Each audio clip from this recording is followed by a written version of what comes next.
کسی دوسرے آدمی کا روزہ افطار کروانا کیا یہ فضیلت والا عمل ہے، یا اس عمل پر کیا انسان کو ملتا ہے؟ تو نوٹ کیجئے، نبی صلی اللہ علیہ وسلم کا فرمان سنن ترمذی کے اندر امام کائنات صلی اللہ علیہ وسلم نے فرمایا کہ من فطر صائما، جس آدمی نے کسی کا روزہ افطار کروایا، کان لہ مثل اجرہ، اس کے لیے بھی اتنا ہی اجر ہے جتنا اجر روزہ رکھنے والے کا ہے۔ تو یہ فضیلت ہے، یہ اجر ہے کہ جتنا اجر اللہ تعالیٰ روزہ رکھنے والے کو دیتا ہے اتنا ہی اجر افطار کروانے والے کو بھی دے دیتا ہے۔ اور آگے آپ صلی اللہ علیہ وسلم نے فرمایا کہ کسی کے اجر کو کم نہیں کیا جائے گا، یعنی جتنا اجر اللہ نے روزہ رکھنے والے کو دینا تھا اس کو اتنا ہی ملے گا، کم نہیں ہوگا۔ اضافی طور پر اللہ تعالیٰ افطار کروانے والے کو ثواب دے گا، چاہے وہ ایک کھجور کے ساتھ افطار کروا دے، چاہے وہ ایک پانی کے گھونٹ پر روزہ افطار کروا دے۔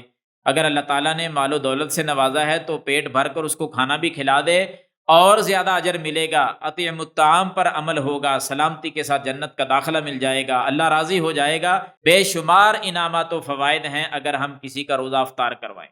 اللہ تعالیٰ ہمیں اس عمل کی بھی توفیق عطا فرمائے۔